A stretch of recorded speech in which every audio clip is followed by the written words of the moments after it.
आज का टॉपिक क्या है? जावास्क्रिप्ट में ऑब्जेक्ट। ठीक है। अभी हम सिर्फ जो सिखाएंगे ऑब्जेक्ट वाला, जो बेसिक ऑब्जेक्ट सिखाएंगे, एडवांस नहीं सिखाने वाले। एडवांस वाला टॉपिक आगे चल के आएगा। अभी सिर्फ मैं तुम्हें ऑब्जेक्ट बनाना सिखाऊंगा, ऑब्जेक्ट दिखता कैसे है वो सिखाऊंगा बस। क्लियर है? क्योंकि अभी वो उसका मेरा कोई मोटिव नहीं है सिखाने का, क्योंकि क्या है ना, ये जावास्क्रिप्ट की रीढ़ की हड्डी होती है ऑब्जेक्ट। ठीक है। तो इसलिए इसको अच्छे से आराम से सिखाएंगे। तो इसको कैसा होता है, दिखता कैसा है, वो समझ लो। देखो, ऑब्जेक्ट आपका की और वैल्यू का पेयर होता है और लिखा जाता है इनसाइड ऑफ कर्ली ब्रेसेस।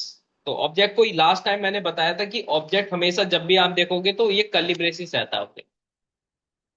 तो कैसा दिखता है देखो, जैसे मैंने लिखा यहाँ पर कॉन्स्ट, और जैसे डुकेट में स्टूडेंट है, तो मैंने यहाँ पर स्टूडेंट नाम का एक वेरिएबल बना दिया स्टूडेंट नाम का वेरिएबल। और कॉन्स्ट लिखा है मैंने। कॉन्स्ट क्यों लिखा है, मैं बार बार रिपीट नहीं करना चाहता हूँ स्टूडेंट कीवर्ड को, तो इसलिए मैंने कॉन्स्ट लिख दिया। ठीक है। उसके बाद मैंने कर्ली ब्रेसिस लिखा, तो ये क्या बन गया, एक तरीके से ऑब्जेक्ट बन गया। क्लियर है? ये बन चुका है आपका एक तरीके से ऑब्जेक्ट। मैंने ये भी बोला था कि कर्ली ब्रेसिस के अंदर की और वैल्यू का पेयर होता है, तो मैंने यहां पर जैसे लिखा फर्स्ट नेम। अब यहां पर फर्स्ट नेम जब मैंने लिखा तो यहां पर एन बड़ा है और एफ स्मॉल। ऐसा क्यों?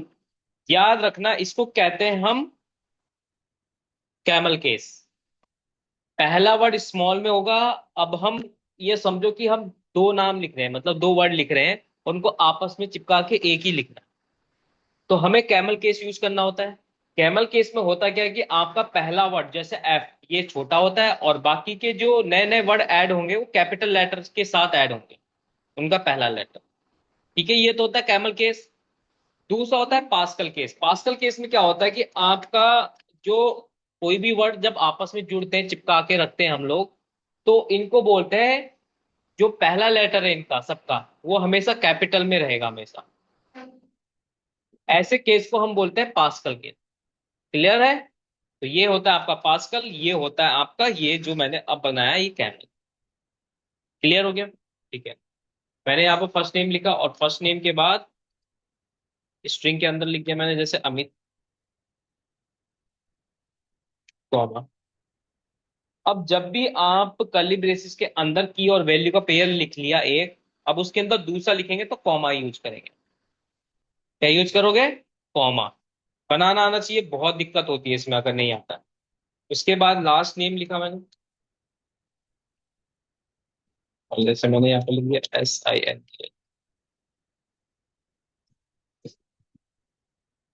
ठीक है।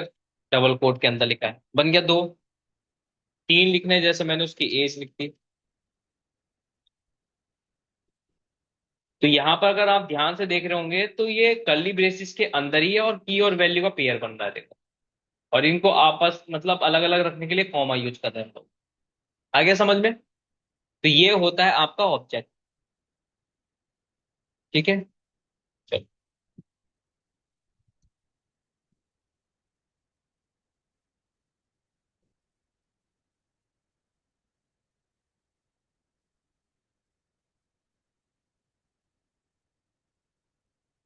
हम पढ़ने वाले हैं वैसे तो ऑपरेटर, तो तब तक मैं ये बना लेता हूँ।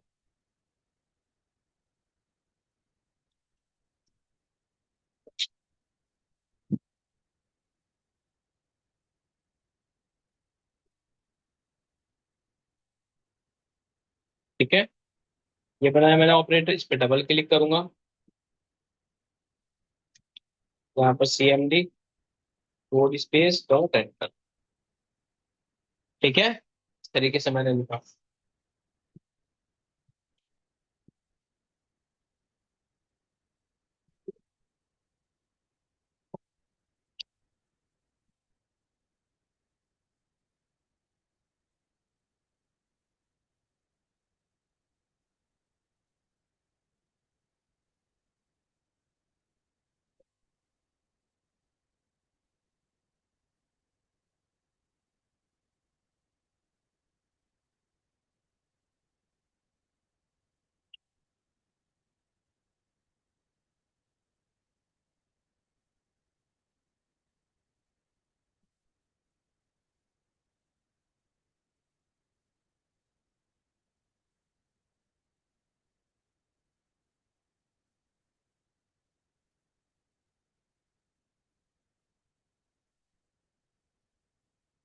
ठीक है, यहाँ तक हम आगे कंसोल तक। अब देखो ये कैसे हम ऑब्जेक्ट बनाएंगे और उसको प्रिंट करेंगे। ठीक है,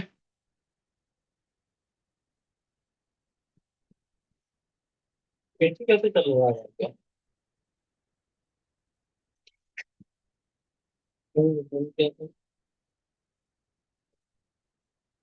ठीक है, अब यहाँ पर देखते हैं, हम एक ऑब्जेक्ट बनाते हैं। सबसे पहले मैंने लिखा था क्या, const student equal to object की, और पेयर होगा फर्स्ट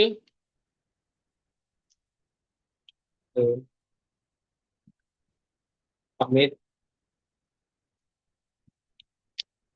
लास्ट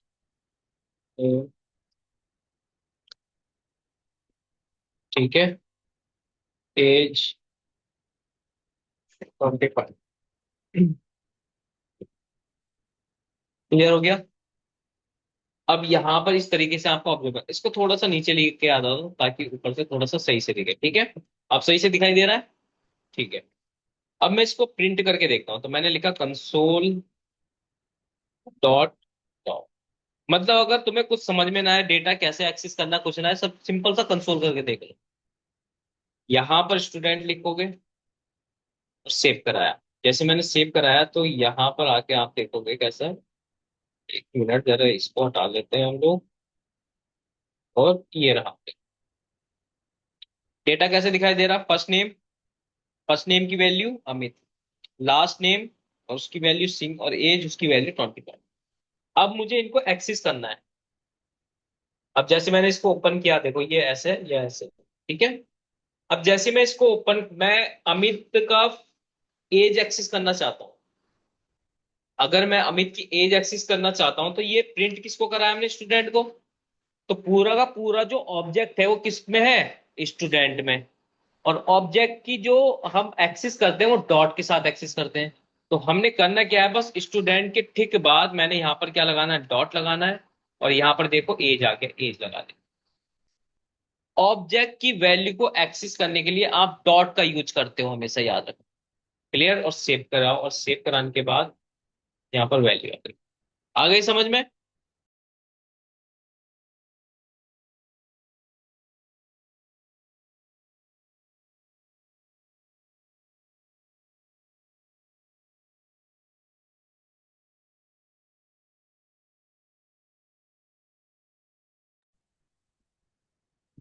ठीक है, यहां तक समझ में आ गया? तो अगर हमें कोई वैल्यू को एक्सेस करना है तो कैसे करेंगे, अब उसकी की को डॉट के साथ लिख दोगे। समझ आया, उसकी की को डॉट के साथ लिखोगे। जैसे अगर मैं फर्स्ट नेम को एक्सेस करना चाहता हूं तो मैं क्या करूंगा, ये फर्स्ट नेम होगा, उसको लिख दूंगा डॉट के बाद। ठीक है, जैसे ही मैंने लिखा तो ये एक्सेस हो गया। तो ये एक्सेस करना आना चाहिए आप। क्लियर हो गया? तो अब हमें कुल मिला के इसमें करनी होती है करट। करट मतलब मैं बता देता हूं, सी से क्रिएट, आर से रीड, यू से अपडेट और डी से डिलीट, ये काम करता है। अब हमने कौन सा काम किया है, आर वाला काम किया, रीड करने का काम कर लिया। ठीक है, अपडेट करने का काम करते हैं हम लोग। ठीक है, तो उसके लिए क्या करना होगा, हमें स्टूडेंट को ही प्रिंट कराना है, बस ऐसे। तो अभी हमारे पूरा ऑब्जेक्ट प्रिंट हो रहा है, देखो। मैं चाहता हूं अमित की जगह पर सुमित बन जाए। ठीक है भाई, तो हमें क्या करना होगा, यहां पर स्टूडेंट लिखना है। किसको चेंज करना है, उस की का नाम, फर्स्ट नेम। क्या नाम रखना है, उसकी वैल्यू क्या रखनी है। इतना करना था आपको, और हो गया काम, और कंट्रोल एस। अब आप स्टूडेंट को ही प्रिंट करा रहे हो, तो देखो क्या हो जाएगा यहाँ पर। आ गया सुमित, अमित को रिप्लेस कर दिया। एज बढ़ाना चाहते हो तो इसी के ठीक नीचे सेम प्रोसेस, स्टूडेंट की एज को बढ़ाना चाहते तो एज नाम की रखी जाएगी, इक्वल टू 26। और जैसे मैंने लिखा तो देखो 26 आ गया। आगे अपडेट करना। ठीक है, तो ये हमने ऑब्जेक्ट की वैल्यू को अपडेट करना सीख लिया, मतलब आर और यू सीख चुके हैं हम लोग। टी से क्या होगा, डिलीट। तो हमें अगर डिलीट करना है तो जैसे मैंने डिलीट करना है लास्ट नेम को, तो कैसे करेंगे लास्ट नेम को, बस आपको यहां पर सबसे पहले लिखनी है कि डिलीट की, स्टूडेंट लिखोगे आप, सॉरी, हाँ स्टूडेंट, और किसको डिलीट करना है, लास्ट नेम को, तो डॉट लास्ट नेम लिख दिया और सेव करा दिया। अब आपका लास्ट नेम नहीं आएगा। आया समझ में? तो समझ में आ गया ना अच्छे से? अब ये आपको अच्छे से समझ में आ गया होगा।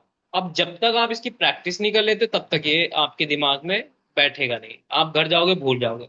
इसलिए बोलता हूँ यहाँ पर रुक के 1 घंटा प्रैक्टिस कर लिया करो, सिर्फ लिख के चले जाया करो, अपना आप याद हो जाएगा। ठीक है? आगे समझ में? ठीक है। अब इसके बाद बचा है हमारा हमारा सी, मतलब क्रिएट करना, कि ऑब्जेक्ट कैसे क्रिएट होता है। ऑब्जेक्ट दो तीन तरीके से क्रिएट होता है, तो सबसे पहला तरीका सिखा देता हूँ, इसको हटा देता हूँ मैं। अब इसके अंदर मैं first name last name add करना चाहता हूँ, तो मैंने कंट्रोल एस कर लेता हूँ पहले इसको, और देखो एम्प्टी ऑब्जेक्ट हो गया एम्प्टी ऑब्जेक्ट। ठीक है, अब मैं इसमें फर्स्ट नेम ऐड करना चाहता हूँ, तो कैसे करूंगा, यहाँ पे लिखूंगा वेरिएबल का नाम dot first name equal to, मैंने यहाँ पे लिखा जैसे, या फिर रख लो शुभम रख लो। हो गया, सेव कराओ, तो देखो सेव कराने के बाद मैंने स्टूडेंट को ही प्रिंट करा रहा हूँ, तो आपको इस तरीके से आंसर आएगा, आ रहा है। इसके नीचे ठीक मैं क्या कर देता हूँ, लास्ट नेम ऐड कर देता हूँ ऐसे, यहाँ पे शुभम सब। ठीक है, ऐसे लिखा तो देखो आपका लास्ट नेम भी ऐड होके आ जाएगा। एज ऐड करना चाहता हूँ, तो जैसे मैंने यहाँ पर लिखा student dot age equal to 30। Control S, file को सेव करते रहना साथ साथ, हो रहा है ना ऐड। इसके अलावा और भी ऐड कर सकते हो, जितना आप ऐड करना चाहते हो उतना बड़ा ऑब्जेक्ट बन जाएगा। क्लियर हो गया? तो ऑब्जेक्ट समझ में आ गया। ठीक है, ऑब्जेक्ट को आप ऐसे भी बना सकते हो। ऑब्जेक्ट बनाने का एक और तरीका है, आपको क्या लिखना होगा, न्यू, और यहाँ पर ऑब्जेक्ट नाम का एक मेथड, ऐसे भी आप ऑब्जेक्ट बना सकते हो। ठीक है, तो ये न्यू कीवर्ड से भी आपका ऑब्जेक्ट बनेगा, और ऐसे यहाँ पर आ गया ना समझ में? तो ऑब्जेक्ट सभी को समझ में आ गया ना? ठीक है, चलो नेक्स्ट टॉपिक है आपका एरे। अभी ऑब्जेक्ट में इतना ही नहीं होता है, ऑब्जेक्ट में बहुत बड़ा है ऑब्जेक्ट अपने आप में। ठीक है, तो जैसे अभी हमें इसमें ऑब्जेक्ट में क्या सीखना पड़ेगा कि, नहीं नहीं, वो तो अलग बात है। भी हमें ऑब्जेक्ट में इसके मेथड समझने पड़ेंगे, ऑब्जेक्ट के अपने मेथड होते हैं। ठीक है, ऑब्जेक्ट कैसे यूज होगा एरे के अंदर, बहुत सी चीजें हैं एरे के अंदर, इसलिए एरे मेन चीज होती है। ठीक है, एरे की बात करते हैं, तो एरे कैसे होता है, स्क्वायर ब्रैकेट, इसको जो डिफाइन करते हैं स्क्वायर ब्रैकेट से डिफाइन करते हैं। इसके अंदर कैसा भी डेटा लिख सकते हैं आपको, फंक्शन भी डाल सकते हैं इसके अंदर, एरे एरे भी डाल सकते हैं, एरे के अंदर मल्टीपल्स एरे भी डाल सकते हैं, ऑब्जेक्ट भी डाल सकते हैं, नंबर की जो भी आपको लगे सारी की सारी वैल्यूज में ऐड हो जाएगी। क्लियर है? जो भी नॉन प्रिमेटिव होगा और प्रिमेटिव, दोनों के दोनों डेटा टाइप इसके अंदर आ जाएंगे एरे के अंदर। ठीक है, तो एरे इसलिए यूज होता है। एरे का जो यूज किया जाता है मल्टीपल्स डेटा को रखने के लिए यूज किया जाता है इसके अंदर। लेट सपोज अगर मैं यहाँ पर एक ऑब्जेक्ट है, और मैं यहाँ पर एक स्टूडेंट का नाम लिख दिया, मैं अब दो स्टूडेंट चाहता हूं तो कैसे लिखूंगा फिर, एरे का यूज करना पड़ेगा। कैसे, देखो इसको जैसे मैं कॉपी कर लेता हूँ यहाँ से,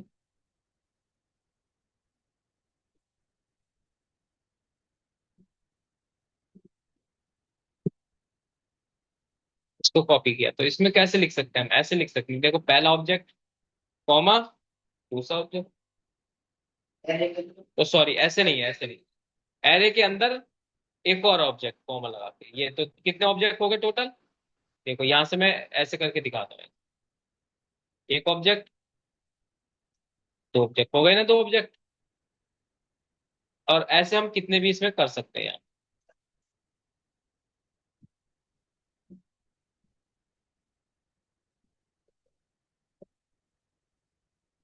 तो कहाँ भाग जा रहा है ये, ऐसे हो गए ना तीन ऑब्जेक्ट, और नाम बदल लो।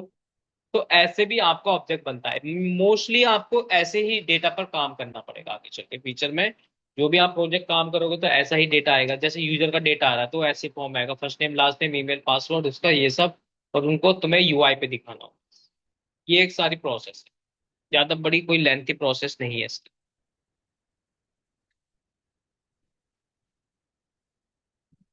ठीक है। अब देखो एरे को फैच करना सीखेंगे, अपडेट करना सीखेंगे, डिलीट करना सीखेंगे, जैसे ऑब्जेक्ट में सीखा है। ठीक है। देखो एरे को हम थोड़ा सा सिंपल वे में समझेंगे। जैसे मैंने यहाँ पे एरे बनाया, इसके अंदर मल्टीपल बना दिए, जैसे मैंने यहाँ पर अमित लिखा, रितेश लिख दिया। ठीक है। विपिन लिखा। ठीक है, और सुमन लिखा।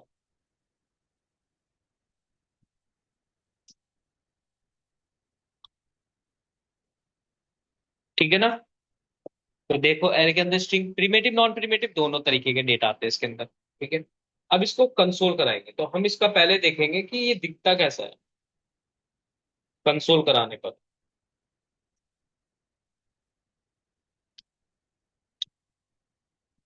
ये लिखा और सेव करा दो। सेव करा दिया, अगर मैं यहाँ पर डेटा देखता हूँ अपना यूआई पर, तो देखो कैसे दिखाई दे रहा है। वैसा ही है सेम टू सेम। यहाँ पर कितनी वैल्यू बता रहा है उसमें, 4 है। जैसे ही मैं इसको ओपन करता हूँ तो देखो थोड़ा सा डिफरेंट मिलेगा।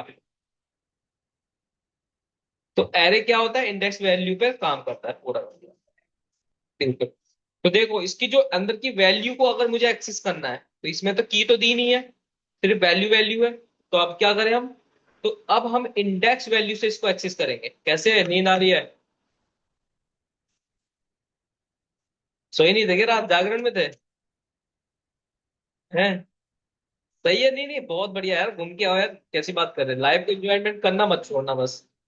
पढ़ाई होती रहेगी, पढ़ाई करने का क्या है, सुबह उठ जाओ एक दिन एक्स्ट्रा घंटा पढ़ लो, बात खत्म करो। इतना स्ट्रेस नहीं लेना पढ़ाई के लिए, बाबुल्ला नहीं होना है। एंजॉयमेंट भी बहुत जरूरी है लाइफ में, अपना घूम के आओ, दशहरा मनाओ, फिर घर आओ, थकान दूरी करो, फिर अगले दिन अच्छे से पढ़ लो बस। ऐसे करना, ठीक है। मना नहीं, बस छोड़ना मत कोई भी फेस्टिवल। जो छोड़ता है ना वो बेकार आदमी है। ये थोड़ी ना करियर के लिए सब कुछ छोड़ दोगे, मतलब करियर बनेगा। ठीक है ना, चलो। तो यहां पर तुम्हारे पास क्या है, अमित है, रितेश है, विपिन है, शुभम है, ये सब वैल्यू है। अब इनकी वैल्यू को एक्सेस करने के लिए इंडेक्स नंबर इसके सामने रखे हुए हैं। तो जो भी एरे है उसमें से वैल्यू फैच करना है तो इंडेक्स नंबर की भी यहाँ पर। जैसे मैं यहाँ पर विपिन को एक्सेस करना चाहता हूँ तो विपिन के आगे क्या लिखा हुआ है, 2। बस आपको कैसे फैच करना है, यहाँ पर आके स्टूडेंट के ठीक बाद स्क्वायर ब्रैकेट लगाना है, और यहाँ पर बस, सॉरी 2 की लिखेंगे, 0 की लिखेंगे हम, 2, 0 1 2। तो देखो विपिन एक्सेस हो जाएगा, ओनली विपिन एक्सेस हो रहा है। अगर मैं एक्सेस करना चाहता हूँ अमित तो क्या लिखना पड़ेगा, 0। लास्ट वाला एक्सेस करना है शुभम तो 3।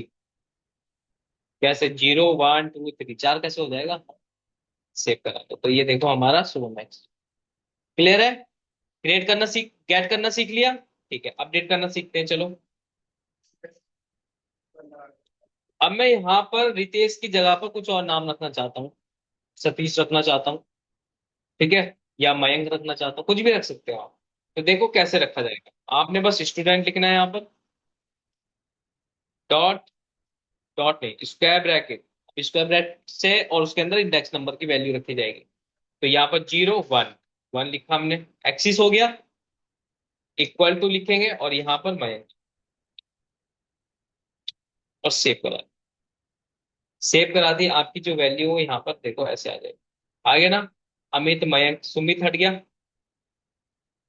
तो ऐसे अपडेट कर सकते हैं। ठीक है, बिल्कुल ओरिजिनल, जो ओरिजिनल इंडेक्स होता है उसकी वैल्यू को चेंज, यही तो हमारा ओरिजिनल इंडेक्स है, उसकी वैल्यू यहाँ पर मयंक रितेश की जो हटा दिया उस इंडेक्स की, और क्या लिख दिया, मयंक। डिलीट करना चाहते हैं तो क्या करना है, बस इसके आगे क्या लिख दो, क्या लिखोगे, स्टूडेंट के आगे क्या लिख दो, डिलीट। बस इतना लिखोगे, बस आपका डिलीट हो गया। बस उसकी जगह क्या आएगा, एम्प्टी लिखा हुआ आएगा। तो कभी भी हम एरे के अंदर,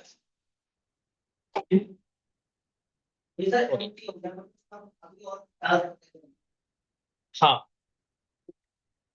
अभी इंडेक्स है उसमें तो वो डाल सकते हैं। अब इसमें क्या होता है कि हम इसका यूज नहीं करते, इसकी जगह पर हम स्लाइस यूज करते हैं। तो वो एरे के मेथड होते हैं। तो वो जब हम इसका यूज बहुत कम करते हैं, हम लोग बहुत रेयर केस में करते हैं, नहीं तो नहीं करते। ठीक है, डिलीट का, डिलीट करना यूज आ गया, अपडेट करना आ गया। ठीक है, अब क्या करना है आपने, क्रिएट करना सीखना है। तो क्रिएट कैसे होगा, ये भी इसका भी एक तरीका है। यहां से हटाओ, के अंदर की वैल्यू को हटा दो, सेव कराओ, और यहाँ पर आपको ये आ गया। अब इसमें क्या करेंगे, हम वैल्यू को ऐड करेंगे। तो कैसे करेंगे आप, स्टूडेंट इंडेक्स नंबर क्या लिखोगे, 0 इक्वल टू, अमित लिख लिया मैंने पहले, सेव कराया, सेव करा के हम इसको प्रिंट कराते तो अमित आ गया। ठीक है? ऐसे ही जैसे जैसे आप वैल्यू ऐड रखते चले जाओगे वैसे ऐड होते जाएगा।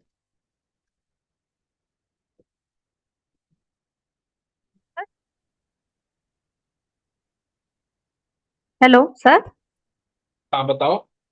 सर मैं ये पूछ रही थी, जैसे हम वैल्यू जब क्रिएट या अपडेट जो भी कर रहे हैं तो यहाँ पर सेमीकोलन की जरूरत है या नहीं है?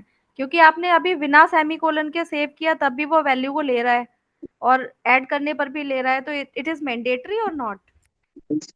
ये मैंडेटरी नहीं है, बट एक अच्छा कोड स्टैंडर्ड के लिए लिखा जाता है। ठीक है, इसको अगर आप नहीं भी लिखोगे, वेरिएबल के साथ ज्यादा यूज होता है ये, अगर आप नहीं भी यूज करोगे तो भी चलेगा, तो बट सर ये जब थिंग वेरिएबल नहीं या है। ऑब्जेक्ट क्रिएट कर रहे हैं तब हमें करना जरूरी है उसको लिखना? हाँ तब यूज होता है ये वेरिएबल के टाइम पे। अब देखो मैंने लिखा और तब भी प्रिंट करेगा ये।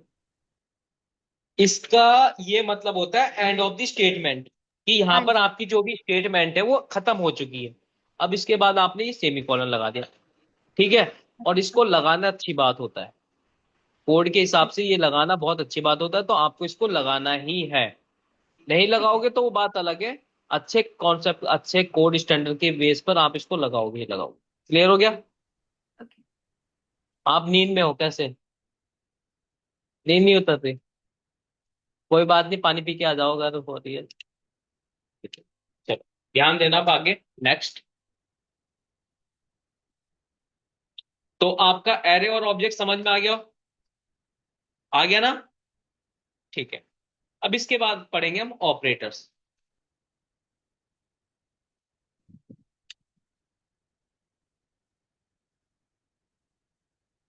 ठीक है, तो देखो सबसे पहले हम ऑपरेटर लिस्ट देखेंगे, ये। तो सबसे पहले टाइप्स ऑफ जावास्क्रिप्ट ऑपरेटर्स। ठीक है,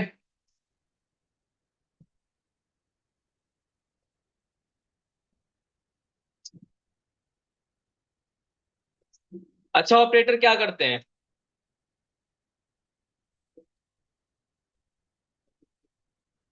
लॉजिक के लिए। बिल्कुल, ये जो ऑपरेटर यूज होता है वो लॉजिक का पार्ट, कंपेयर करने के लिए होता है चीजें, डेटा टाइप में कंपेयर करने के लिए होता है, वैल्यू को कंपेयर करने के लिए होता है। ठीक है, तो याद रखना जावास्क्रिप्ट में जो ऑपरेटर है, जो मैंने वेरिएबल पढ़ा है, डेटा टाइप पढ़ा है, एरे पढ़ा है, ऑब्जेक्ट पढ़ा रहा हूँ, और ये अब ऑपरेटर पढ़ाऊंगा। तो सारी की सारी चीजें, अगर आप पाइथन पढ़ने जा रहे हो, जावा पढ़ने जा रहे हो, तो सब चीज यही चीज मिलेगी आपको। लिखने का तरीका चेंज हो जाएगा, लॉजिक तरीका सब चीज सेम होगा, बट क्या है, लिखने का जो तरीका होता है ना पाइथन का अलग होगा, उसका अलग होगा, बट सेम ऑपरेटर रहेंगे। क्लियर है, तो इससे ही आपकी बैकएंड की तैयारी हो जाएगी अच्छे से। चलो, तो यहां पर बात करते हैं सबसे पहले different type of operators in JavaScript. तो सबसे पहला ऑपरेटर आता है आपका अर्थमेटिक ऑपरेटर। अर्थमेटिक ऑपरेटर कैसे है, मतलब देखो ध्यान से देखोगे तो ये हमारे अर्थमेटिक ऑपरेटर, जिसमें प्लस करना है, माइनस करना है, मल्टीप्लिकेशन करना है, एक्सपोनेंशियल करना है, मॉड्यूलस करना है। इसमें रिमाइंडर आता है आपका, इंक्रीमेंट मतलब एक वैल्यू को ऐड करना, डिक्रीमेंट मतलब एक वैल्यू को घटाना। ठीक है, तो ये कुल मिला के हमारे कौन से अर्थमेटिक ऑपरेटर।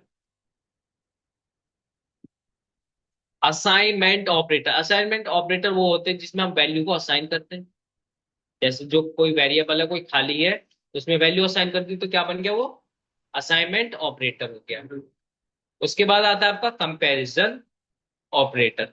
तो कंपैरिजन ऑपरेटर कैसा होता है आपका, कंपैरिजन ऑपरेटर कंपेयर करता है। जैसे क्या, जो दो चेयर रखी हुई है, एक प्लास्टिक में और एक आपके लोहे में, तो आप जब उसमें कंपेयर करेंगे क्या ये दोनों चेयर है, तो आप बोलोगे हाँ भाई दोनों चेयर है।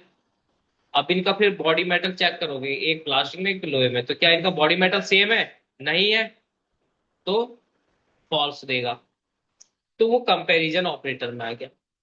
लॉजिकल ऑपरेटर में क्या आता है, जो कंपैरिजन में है तो वही, बट अगर एक ही चीज के लिए मल्टीपल क्या करे, लॉजिक लगाना, मतलब दो कंडीशन के बीच में, दो से या दो से ज्यादा कंडीशन के बीच में लॉजिक लगाना हो, तब उस केस में आपके लॉजिकल ऑपरेटर आते हैं। ज्यादा नहीं होते, दो तीन ही। तो ये है कुल मिला के हमारे ऑपरेटर से, और भी ऑपरेटर होते हैं बट फिलहाल ये मेन। तो सबसे पहले अर्थमेटिक ऑपरेटर कैसे काम करता है वो सब।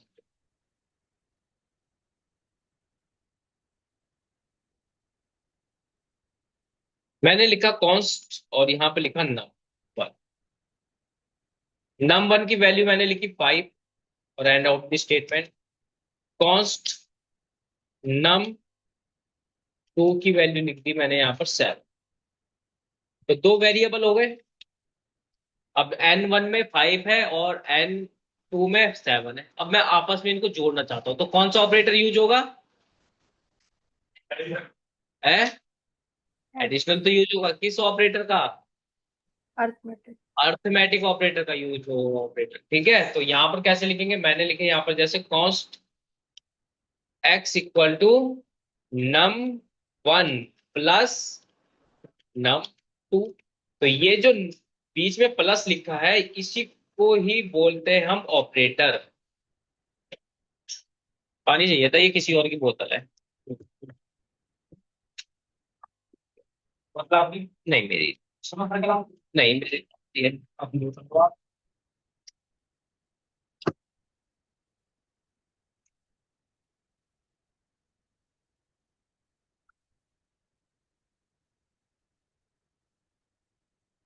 ये क्या कर दिया, ठीक है। तो ये ही होता है हमारे क्या, ऑपरेटर। अब ये क्या है, एडिशनल ऑपरेटर है, तो ऐड करने का काम करेगा। मैं यहाँ पर कंसोल पर एक्स को प्रिंट करा, सेव कराओ। सेव कराने के बाद इनका प्लस होकर आएगा, आगे ना प्लस होके 12। माइनस ऑपरेटर यूज करेंगे तो यहाँ पर क्या यूज कर दोगे, माइनस लिख दोगे, -2 आ गया। ठीक है, मल्टीप्लिकेशन करेंगे तो इनका मल्टीप्लाई हो जाएगा। ठीक है, अब उसके बाद डिवाइड करोगे 7 से 5 में, तो वैल्यू पॉइंट में चली जाएगी। तो थोड़ा पॉइंट बढ़ा दो इसका, जैसे मैंने यहाँ पे 15 कर दिया, और यहाँ पर क्या कर दिया 2, है ना। तो अब देखो 2 में 15 का डिवाइड करोगे तो ये आएगा तुम्हारा 2 7 से 40, फिर .0 लगा के आपने सेट कर लिया। ठीक है, तो ये आपका, उसके बाद वो बचता है आपका कौन सा, परसेंटेज वाला, जिसमें रिमाइंडर निकल के आता है। जब रिमाइंडर का सीन होगा आपका, तो दो ही रिमाइंडर होते हैं, या तो 1 या 0। तो कैसे, जैसे मैं यहाँ पर परसेंटेज लगा देता हूँ ये बीच में, तो 2 की डिवाइड किससे होगी, 15 से, तो रिमाइंडर कितना बचेगा, 1। सेव कराओ। तो 1 बचा तो क्या, कौन सी वैल्यू है फिर, अगर रिमाइंडर 1 बचता है किसी में 2 से डिवाइड करने पर, तो वो क्या होता है, हमेशा ऑड नंबर होता है। अगर 0 आता है तो क्या बनता है, इवन नंबर। बस, क्लियर है। तो ये हमारे ऑपरेटर हो गए।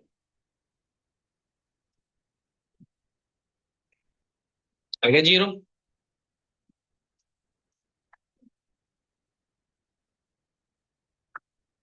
नेक्स्ट है आपका यहाँ पर इंक्रीमेंट डिक्रीमेंट। इंक्रीमेंट डिक्रीमेंट कैसे काम करता है देखो। तो यहां पर मैंने इसकी जो भी वैल्यू है उसमें एक प्लस होता है। ठीक है, तो देखो कैसे काम करता है इंक्रीमेंट। चलो इसको हटा देता हूं मैं निश्चित मत तरीके से, लेट लिखना पड़ेगा आप मुझे। मैंने यहाँ पर लिखा num 1 और इसकी वैल्यू लिख दी मैंने यहाँ पर 5 लिख दी। ठीक है। अब लेट क्यों यूज कर रहा हूं, कांस्टेंट की, कांस्टेंट में ऐसे असाइन नहीं होती वैल्यू। ठीक है। तो यहां पर मुझे इंक्रीमेंट करना है, तो नम 1 लिखा, उसके आगे प्लस प्लस लिख दिया, और नम 1 को ही मुझे कंसोल कराना है।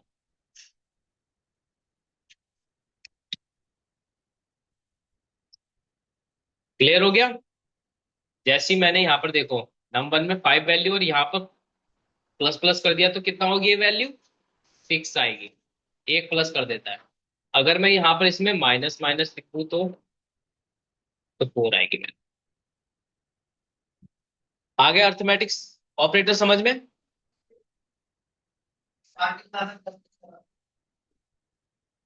एक तो होता है पोस्ट और एक होता है pre. Pre defined, pre defined नहीं होता, पोस्ट और प्री होता है। पोस्ट इंक्रीमेंट और प्री इंक्रीमेंट। ठीक है। और अच्छा, और इसमें पोस्ट डिक्रीमेंट और पोस्ट प्री इंक्रीमेंट ऐसा होता है। ठीक है।